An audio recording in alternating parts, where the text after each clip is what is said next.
فيلم النهارده لذيذ جدا ومتأكدة انه هيعجبك، فما تنساش اللايك وتقول رأيك علشان هرد على كل الكومنتات. بيبدأ الفيلم من جوه حفلة تخرج لطلاب الثانوية، وبنشوف دينيس اللي بيكون متيم وبيعشق زميلته بس، وبيكون محضر كلمة علشان يقولها في حفلة التخرج. وبناء على نصيحة صاحبه ريتش بيقرر دينيس يعترف لبس بحبه قدام الكل، لأن دي فرصته الوحيدة علشان يعترف لها بحبه، خصوصا ان هو ممكن ما يشوفهاش تاني بعد التخرج. وبيجي دور المتفوق دينيس علشان يقول الكلمة بتاعته، واللي بتتلخص في ان الواحد لما بيكون عاوز يعمل حاجة بيقدر يعملها، وإلا بعد كده هيندم ندم كبير. بيبدأ دينيس يتردد وبيبدأ يبان الإحراج عليه، ولكنه بيستجمع قوته وبيعترف بحبه لبس. وبيكون كل الناس بتتفرج، وبتكون بس قاعدة مكسوفة جدا في وسط الناس، وكمان الناس بتكون مستغربة من كلام دينيس واللي بتاخده الجرأة بعد اعترافه بحبه لبس. وبيبدأ يتريق على باقي زمايله وبيفضحهم قدام الناس كلها وبيكشف عيوبهم، وكمان بيوجه نقد شديد لكيفن اللي اتخرج قبلهم وفي علاقة دلوقتي مع بس. وبيوصفوا دينيس بانه لسه بيصاحب بنات الثانوي، وطبعا في الوقت ده بيكون كيفن قاعد مخنوق وبيفكر يضربه بعد الحفلة. وبيجي بعد كده دور ريتش صاحب دينيس، واللي دينيس حتى ما عتقوش وقال عنه كلام وحش. فبتيجي المدرسة وبتقطع الخطبة بتاعته وبتقول له كفاية. وبعد الحفلة بتيجي المدرسة بتاعته وبتقول له ايه اللي انت عملته ده؟ ازاي واحد متفوق زيك يقول الكلام ده وانت عارف ان بكلمة مني ممكن احرمك من دخول الجامعة اللي انت عاوزها؟ فبيقول لها دينيس ان بس مش بتفكر فيه، وانه كان محتاج فرصة علشان يعترف لها بحبه، وما لقاش فرصة غير وقت خطبة التخرج بتاعته. وبعدين بيسألها اذا كانت حبت قبل كده، فبتفتكر ان هي حبت قبل كده وبتسامحه. بعدها بتيجي بس وبتقف مع دينيس وبتقول له انه احرجها جدا، ولكنها هي كمان بتسامحه. بيجي بعد كده ريتش وبيقول له دينيس ايه الكلام الوحش اللي انت قلته عني ده؟ فبيهزر معاه دينيس وبيتجاهل الموضوع. وبعدها بيعزم بس على حفلة في بيته الليلة، وبتوافق بس وبيديها دينيس العنوان. وهنا بيدخل عليهم كيفن واصحابه، وبيكونوا لابسين زي عسكري لانهم طلبة في كلية عسكرية. وبيمسك كيفن دينيس من قفاه وبيقول له انت قلت عليا كده ليه؟ وبيوقعه على الارض وبيدوس على رقبته. ولكن بتيجي المدرسة وبتلحق دينيس قبل ما كيفن يموته، وبيروح دينيس البيت هو وريتش، وبيبداوا يجهزوا للحفلة اللي قال عليها البس. وبيجي باباه ومامته، وبيكون باباه ومامته عايزينه يتبسط ويبقى شاب طبيعي، وابوه بيطلع له ازازة شمبانيا من التلاجة علشان الحفلة. وبتبدا امه تظبط له اللبس بتاعه علشان الشباب دلوقتي بيلبسوا بطريقة معينة، وبيتمنوا له حظ كويس. وبتمشي امه وبيقعد ابوه معاه شوية، وبينصحه بانه لازم يتبسط الليلة دي ويعمل كل اللي هو نفسه فيه ويبقى زي بقية الشباب في سنه. بعدها بيمشي ابوه وبيسيبه مع ريتش، وبيطلع دينيس وريتش بره البيت علشان يستنوا بس، واللي بيلاقوها جايه بالعربيه ومعاها صاحبتها جيني وتريس. وبتكون سواقه بس سيئه جدا ومتهوره لان كلهم لسه في ثانوي. فبينزلوا البنات من العربيه وبيدخلوا بيت دينيس، ولكنهم بيلاقوا ان مفيش حفله وان هم بس اللي معزومين. وبيجي البس تليفون من كيفن، وبتكون مش عاوزه تقول لكيفن على مكانها، وكمان بتطلب منه انه يبطل يتجسس عليها بالجي بي اس لانها كده حاسه ان هي ما عندهاش خصوصيه. في الوقت ده دينيس بيحاول يفتح ازازه الشمبانيا وبتعور صباعه، ولكنه بيحاول يفتحها تاني فبتضرب في وشه وبيقع على الارض.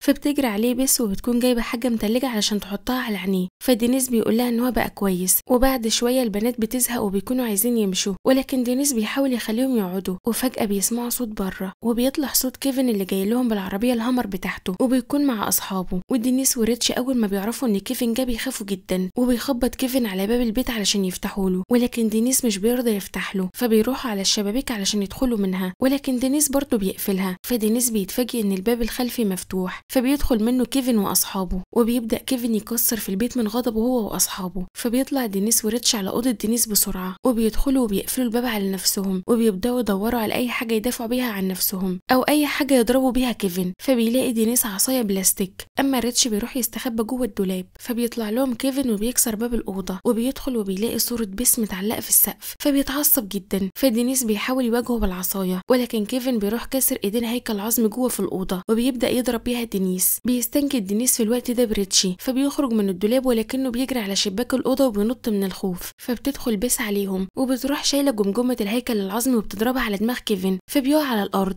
وبتقول لدينيس يهرب بسرعه، فبيروح دينيس ينط من الشباك زي ما ريتش نط بالظبط. في الوقت ده بتشوف بس صورتها متعلقه فوق السقف، ولكنها بتقول على دينيس ان هو غريب ليه معلق صورتي في السقف. ولما دينيس بينط من الشباك بيلاقي ريتش متشعلق في الماسوره وبيقع في جنينه البيت. وبيبص دينيس وراه وبيلاقي كيفن عند شباك الاوضه، فبينط هو كمان في الجنينه وبتعور في وشه من الشوك بتاع الزرع. فبيبدا دينيس وريتش ينفدوا بجلدهم ويهربوا من كيفن، ولكن كيفن كيفن بينادي على اصحابه علشان يلحقوهم، وبيطلعوا كلهم يجروا ورا دينيس وريتش. فبتيجي بيس واصحابها علشان ينقذوهم، ولكنها بتخبطه بالغلط وبتطلب منه انه يجي يركب بسرعه. وبعدها بيجي ريتشي وبيركب معاه، وبتجري بيس بالعربيه وهم معاها، فبيهربوا منهم. ولكن سواقه بيس برضه بتكون متهوره، وبيشكرها دينيس علشان انقذته. فبتقول له ان هي عملت كده علشان كيفن حبيبها ما يتسجنش، مش علشانه خالص. وده لان كيفن برضه مدمن كوكايين، واكيد هيحللوا له، ولو اتعرف عنه كده في الكليه العسكريه اللي هو فيها هيفصلوه.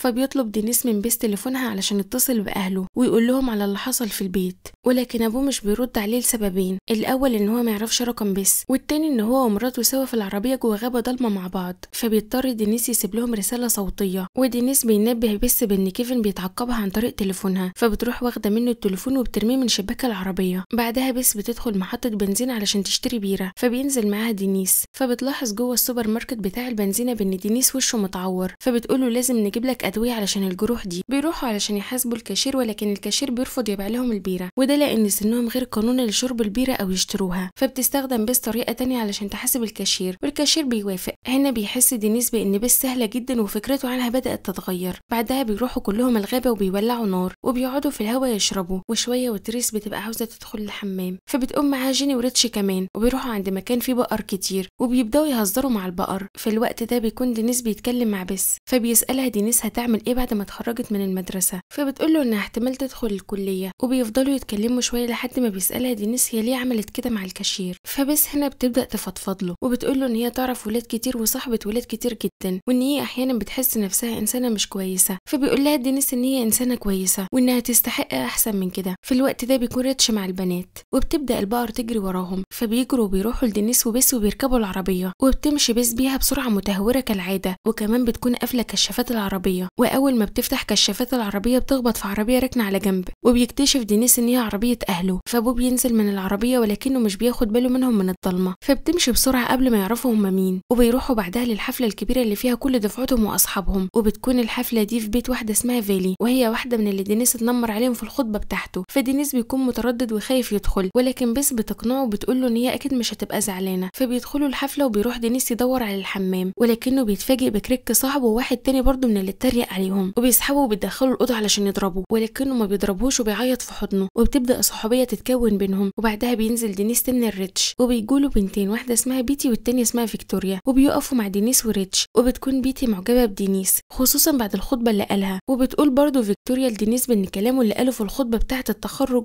كان جريء وحلو جدا وانه عجبها قوي. فبيتي بتسال دينيس على الجروح اللي في وشه، فبيقول لها ريتش بان كيفن هو اللي عمل فيه كده. وبيكمل ريتش وبيكذب عليهم، وبيقول لهم سيبكم من الجروح اللي في وش دينيس، لو عندكم وقت تعالى اوريكم كيفن وهو في المستشفى، على اساس انهم ضربوا كيفن. فبيمشي دينيس وهو بيقول له كفايه لحد كده، لحسن يجوا معانا بجد. فبس بتشوفهم ماشيين، فبتسالهم رايحين فين، فبيقول لها ان هم لازم يروحوا دلوقتي. هنا بتشوفهم فيلي صاحبه البيت وصاحبه الحفله، وبتستغرب من وجودهم لان هي ما عزمتهمش، وبتسالهم انتوا بتعملوا ايه هنا. وبتكون وقتها واقفه مع كيفن، وبتكون بس برضه في نفس الوقت متضايقه من خيانه كيفن ليها مع فيلي. في الوقت ده كيفن بيلاحظ وجود دينيس، فبيفرح طبعا ان هو لقى دينيس اخيرا. فبيروح كيفن يقف قدام دينيس، وبيجي اصحابه وبياخدوا دينيس وريتش علشان يضربوهم. ولسه كيفن هيضرب دينيس بيظهر المدرب روب مدرس الالعاب في المدرسه، وبيدخل بينهم وبيفصل بينهم. ودينيس في الاول مفكره جاي يدافع عنه، ولكنه بيتفاجئ بروب بيقول لهم ان الخناقه ليها اصول، وان الخناقه لازم تكون بشكل احترافي وعادل. فهم لازم يحطوا قواعد قبل ما يتخانقوا، واول حاجه ممنوع العض، وتاني حاجه ممنوع الخربشه، واللي هيكسب في الخناقه دي هو اللي هيخلي التاني يفقد وعيه. فدينيس في الوقت ده بيكون خايف جدا من كيفن، فبينسحب وبيقول له انت الكسبان. وبيكمل دينيس وبيقول له اديك خدت بس وهزقتني قدام كل اصحابنا، وكمان هعتذر لك وبستسلم من غير شروط.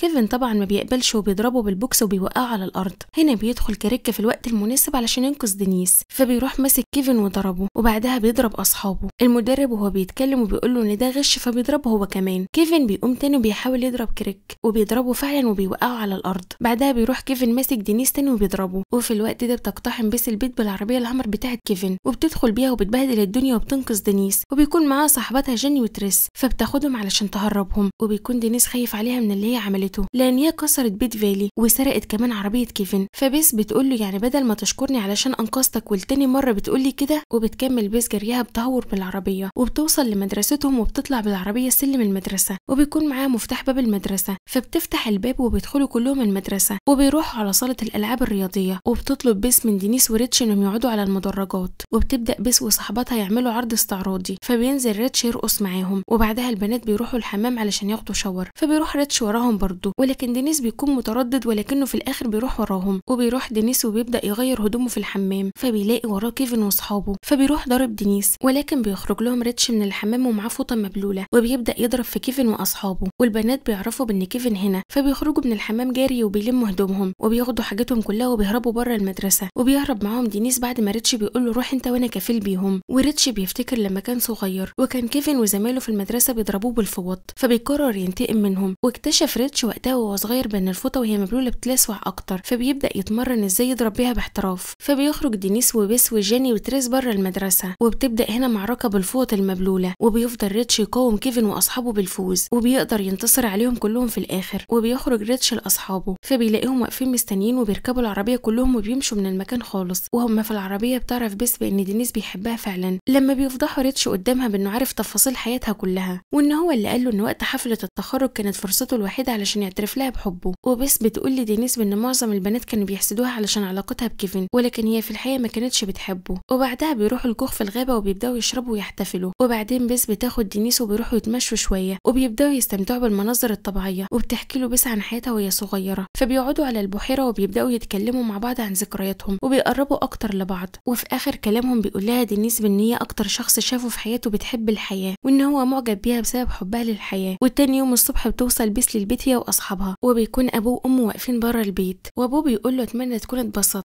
فبتسلم عليه بس قبل ما تمشي، وبتطلب منه انهم لازم يشوفوا بعض تاني وبتحضنه. وبتكون بس في الوقت ده مبسوطه جدا لان هي لقت الانسان اللي بيحبها بجد، مش بيحبها عشان شكلها الحلو وخلاص. وبيخلص الفيلم على كده. ولو عجبك الفيلم اعمل لنا لايك واكتب لنا رايك في الكومنتات.